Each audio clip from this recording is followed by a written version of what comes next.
Hello friends, welcome to my channel Bharat institute. कल से हमने हमारे चैनल पे आप सबके लिए ज्योग्राफी की क्लासेस स्टार्ट की थी। तो हमने अक्षांश और देशांतर से स्टार्टिंग हुई थी आपकी क्लासेस की। उसकी एक क्लास हो चुकी है, जिसने भी ना देखा हो वो देख सकते हैं जाकर के। और आज आपकी उसकी सेकेंड एंड लास्ट क्लास है। आज की क्लास में हम अक्षांश और देशांतर कंप्लीट कर लेंगे।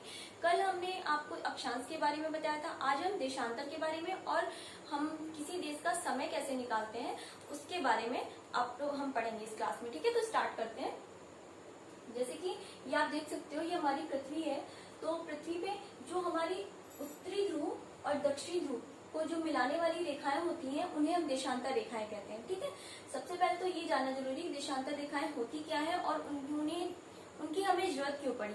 कल हमने जैसे कि अक्षांश रेखाओं के बारे में पढ़ा था और आपको बताया था कि अक्षांश रेखाएं बीच से आपकी एक विषुवत रेखा जाती है पृथ्वी के, और वो क्या करती है, जैसे कि आप फिगर में देख रहे हैं, विषुवत रेखा है, वो पृथ्वी को दो बराबर भागों में बांटती है, उत्तरी गोलार्ध और दक्षिणी गोलार्ध। विषुवत रेखा के ऊपर का भाग उत्तरी गोलार्ध होता है और नीचे का भाग दक्षिणी गोलार्ध। ठीक है, तो नीचे जैसे कि आप ये देख रहे हो 20 डिग्री ये दक्षिणी गोलार्ध है। ठीक, और यहाँ पे ही आपका प्रशांत महासागर और हिंद महासागर है, दोनों है। प्रशांत महासागर का टोंगा द्वीप भी यहाँ पर है और हिंद महासागर का मॉरिशस द्वीप भी ये यहाँ पे। ये सब आप वर्ल्ड ज्योग्राफी में आपको पढ़ाएंगे, ये आपको समझाने के लिए एग्जाम्पल दे रही हूँ। यहाँ पे 20 डिग्री दक्षिण गोलार्ध में ही आपका प्रशांत महासागर का टोंगा द्वीप और हिंद महासागर का मॉरिशस द्वीप स्थित है। बट अगर हमारी देशांतर रेखाएं ना होती तो हम क्या उनकी एग्जैक्ट स्थिति पता कर पाते? नहीं कर पाते। तो इसीलिए इन सब रीजंस की वजह से ही हमें अक्षांश रेखाओं के बाद देशांतर रेखाओं की जरूरत पड़ी। अब देशांतर रेखाएं होती क्या है, ये जैसे मैंने आपको अभी बताया है कि उत्तरी ध्रुव से दक्षिणी ध्रुव को मिलाने वाली जो रेखाएं होती हैं उन सभी रेखाओं को हम देशांतर रेखाएं कहते हैं। ठीक है, इतना आपको समझ में आ गया होगा। अब एक बात और, कल आप डिफ्रेंशिएट करके अगर किसी चीज को पढ़ेंगे और रिलेट करके एक दूसरे से, तो आपको समझ में ज्यादा आएगा। तो वैसे ही हम आपको अक्षांश भी बार बार बता रहे हैं साथ में, जिससे कि आप दोनों में अंतर समझ सकें। ठीक है, और ये बहुत जल्दी आसानी से समझ में आता है और फिर याद भी हो जाता है बहुत अच्छे से।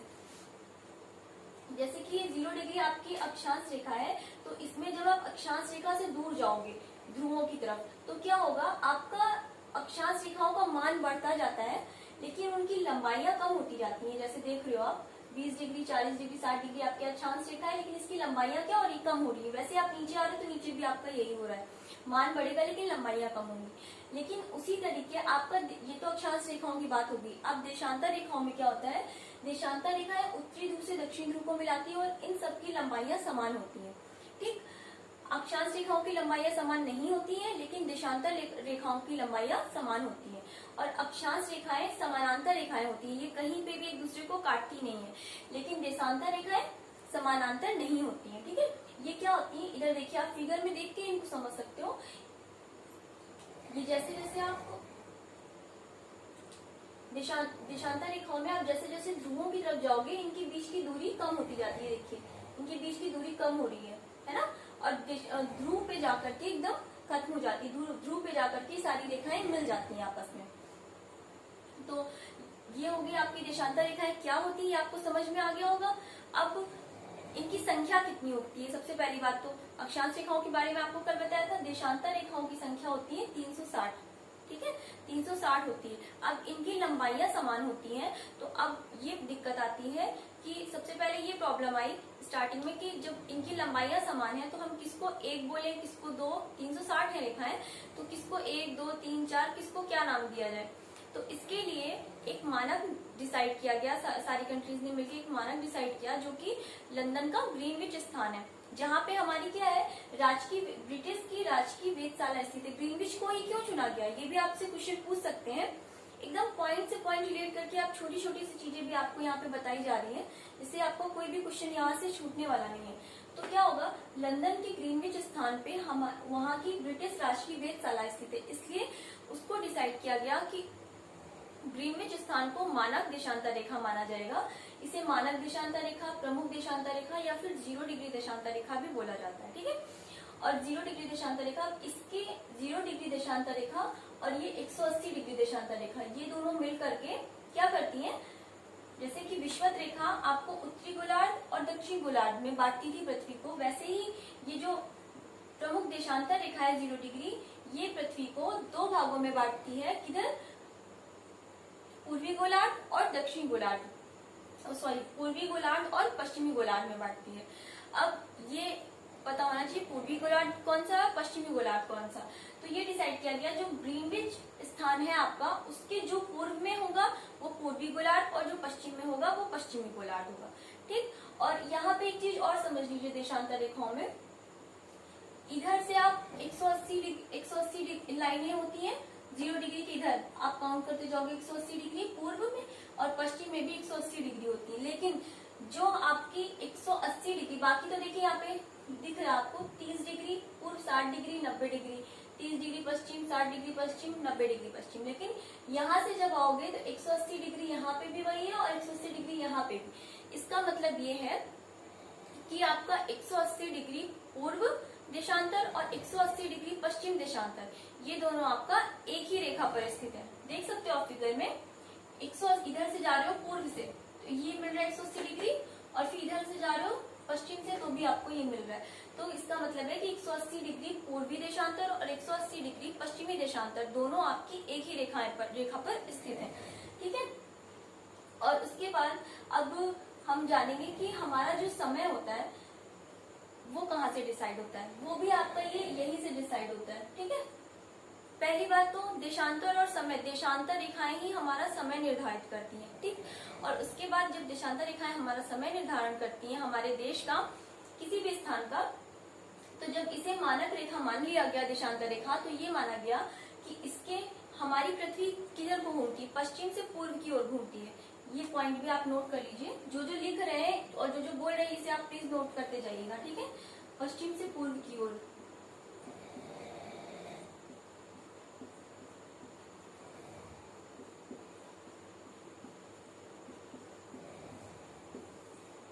हमारी पृथ्वी किस तरीके घूमती है, पश्चिम से पूर्व की ओर घूमती है। तो पश्चिम से पूर्व की ओर घूमती है, तो इससे इस पॉइंट से हमें दो आंसर मिलते हैं, दो क्वेश्चंस के। कि ऐसे भी पूछा जाता है कि सूर्य हमारा पूर्व से ही क्यों निकलता है, क्योंकि हमारी पृथ्वी पश्चिम से पूर्व की ओर घूमती है, तो जो पूर्व का साइड होता है उधर सूर्य पहले निकलता है। ठीक है, तो इसीलिए पूर्व से पश्चिम, पश्चिम से पूर्व की ओर घूमती है। और सेकेंड चीज यहाँ पे ये होती है कि जब ये पश्चिम से पूर्व की ओर घूम रही है तो जो आपका मानक रेखा है ग्रीनविच पे 0 डिग्री, इसके जो आपका पूर्व के साइड हिस्सा होगा वहां यहाँ पे अगर 12 बज रहा है, ठीक है, तो इसके आगे का टाइम आगे होगा पूर्व के साइड में, पूर्व के साइड के जो भी स्थान है वहां पे टाइम इससे आगे होगा 0 डिग्री से, 0 डिग्री देशांतर रेखा से, ग्रीनविच के समय से पूर्व का समय हमेशा आगे होगा और पश्चिम का समय हमेशा पीछे होगा। अब समय का निर्धारण कैसे होता है ये आपको सिखाते हैं यहाँ पे। ठीक है, पूरा वीडियो कंप्लीट देखिएगा तो आपको समझ में आएगा। जैसे कि आप कितनी आपकी टोटल अभी बताया था देशांतर रेखाएं कितनी होती हैं, 360 होती हैं, और हमारी पृथ्वी लगभग 24 घंटे में एक चक्कर पूरा करती है। ठीक है, तो इसका मतलब है कि 360 डिग्री वो कितनी देर में घूम रही है पृथ्वी हमारी, 24 घंटे में। इसे समझिए ध्यान से। ठीक है, 360 डिग्री घूम रही है 24 घंटे में, तो हमारी पृथ्वी 1 डिग्री कितने घंटे में घूमेगी, 1 डिग्री घूमेगी ये 4 मिनट में। ठीक है, इसको जब आप सॉल्व करोगे, यहाँ पे मिनट आ गया क्योंकि इसे 60 लेंगे ना यहाँ पे सॉल्व करने के लिए, क्योंकि 1 घंटे में 60 मिनट होते हैं, तो 1 डिग्री कितनी देर में घूमेगी, 4 मिनट में। अब अगर हम 1 घंटे के लिए निकालना है तो क्या, 15 डिग्री, 15 डिग्री आपका 1 घंटा लगेगा उसको। 15 डिग्री की डिस्टेंस कितनी देर में कंप्लीट करेगी, 1 घंटे में। 360 डिग्री 24 घंटे में कवर करती है, 1 डिग्री 4 मिनट में, और 15 डिग्री आपका 1 घंटे में कवर करेगी। जैसे आप यहाँ पे देख रहे हो ये 0 डिग्री है। ठीक है, अगर यहाँ पे दोपहर के 12 बजे हुए हैं, मतलब लंदन के ग्रीनविच में अगर दोपहर का 12 बजा हुआ है, तो इसके ये 15 डिग्री, ये 30 है तो इसके बीच ये 15 डिग्री हो जाएगा, 15 डिग्री पूर्व। ठीक, तो यहाँ पे 15 डिग्री पे 1 घंटा बढ़ता है, तो 15 डिग्री इधर 1 घंटा आगे होगा, और 15 डिग्री अगर आप पश्चिम की तरफ आ रहे हो, ये 15 डिग्री पश्चिम, जब आप पूर्व की तरफ जाओगे तो 1 घंटा आगे, यानी कि अगर यहाँ 12 बजा है लंदन के ग्रीनविच में, तो जब पूर्व में जाओगे 15 डिग्री पे तो आपका 1 बजा होगा, और जब 15 डिग्री पश्चिम पे आओगे तो आपका 11 बजा होगा, 1 घंटे कम होगा। ठीक है, और अब इसी तरीके हम जानेंगे कि हमारा जो भारत का टाइम है वो कैसे मैनेज किया गया है। तो भारत का जैसे अक्षांशीय विस्तार, ये सब जब आपको इंडियन ज्योग्राफी पढ़ाएंगे तब आपको फिर से ये सारी चीजें समझाएंगे भारत से रिलेट करके। ठीक है, कि उसमें अक्षांशीय विस्तार, देशांतीय विस्तार क्या है और वो ग्लोब में कहाँ पे स्थित है, ये सारी चीजें वहां पे समझाई जाएंगी। बट यहाँ पे अभी आप अक्षांश और देशांतर पढ़ रहे हो तो ये चीजें भी यहाँ पे आपको एक बार समझा देते हैं। भारत का अक्षांशीय विस्तार आपका क्या है,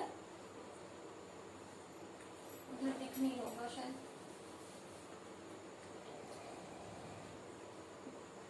8 डिग्री 4 मिनट उत्तर से 37 डिग्री 6 मिनट उत्तर। ठीक,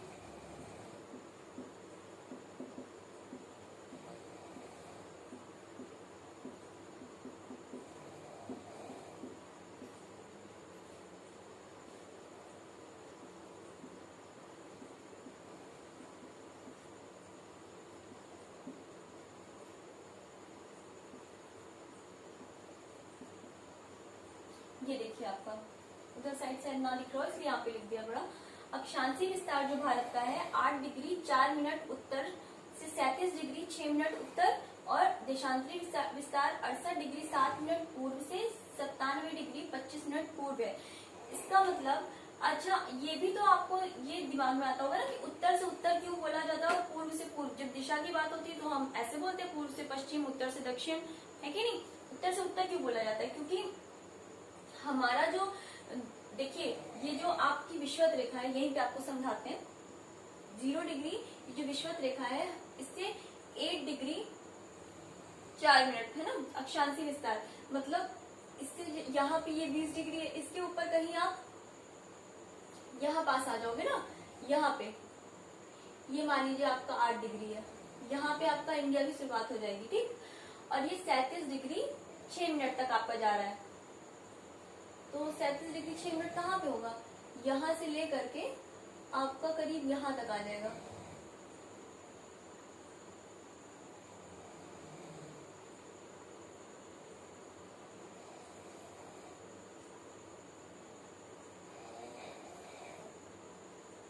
ठीक, ये मैंने छोटा सा इंडिया का बनाया है यहाँ पे, ये देख लीजिए मैप। ये 8 डिग्री से, मतलब इसका मतलब ये होता है 8 डिग्री 4 मिनट उत्तर और 37 डिग्री 6 मिनट उत्तर का मतलब ये होता है कि ये हमारा उत्तरी गोलार्ध है और ये हमारा दक्षिण गोलार्ध। तो हमारा भारत जो है वो हमारा उत्तरी गोलार्ध में स्थित है।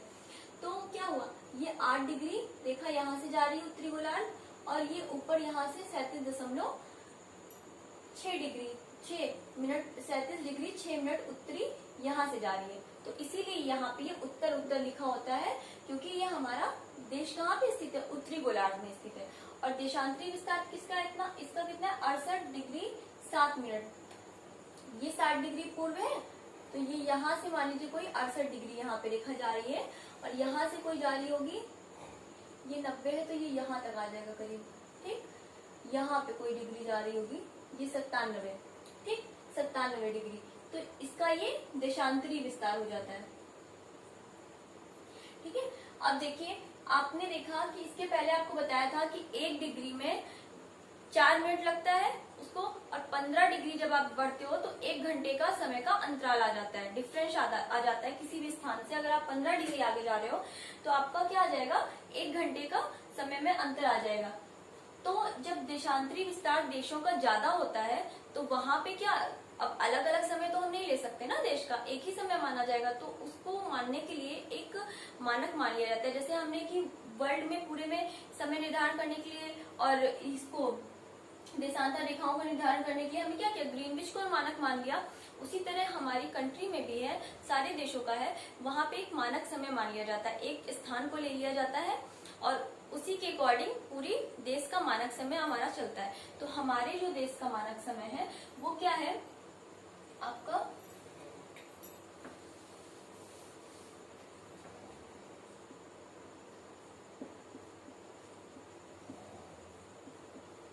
82.5 डिग्री पूर्वी देशांतर। ठीक है, ये आपका उत्तरी गोलार्ध और ये पूर्वी गोलार्ध। तो हमारा भारत कहाँ पे स्थित है? उत्तर पूर्व में स्थित है। 82.5 डिग्री पूर्वी, 82.5 डिग्री कहाँ से जाता होगा? ये 90 जा रहा है आपका 97, और ये यहाँ पे ये 90 दिखाया गया। तो देखिए 82.5 डिग्री यहाँ से कहीं से जाता होगा। ठीक, इसमें मैप में अगर आप समझ ले तो ये 82.5 डिग्री यहाँ से कहीं से जाएगा। और ये स्थान कौन सा है? इलाहाबाद का नैनी, यूपी में पड़ता है, इलाहाबाद के नैनी से। भारत की जो मानक समय रेखा है वो इलाहाबाद के नैनी से जाती है। ठीक है, और वो कितनी है? 82.5 डिग्री पूर्वी देशांतर, जो हमारा मानक समय माना गया है। ऐसा क्यों माना गया है? क्योंकि ये जो इसका देशांतरी विस्तार है आपका 60 डिग्री और 90 डिग्री, ये इसके बीच में देख रहे हो आप 68 डिग्री और 97 डिग्री। तो इनका जो माध्य मान लिया जाता है, जब इनका आप माध्य निकालोगे तो इतना ही आएगा, 82.5 डिग्री लगभग आएगा। तो इसलिए 82.5 डिग्री को मानक समय रेखा माना गया। और ये हमारा इलाहाबाद के नैनी से जाती है, जो कि उत्तर प्रदेश में स्थित है। जो जो बोल रहे हैं पॉइंट्स ये आप नोट करते चलिए आप लोग।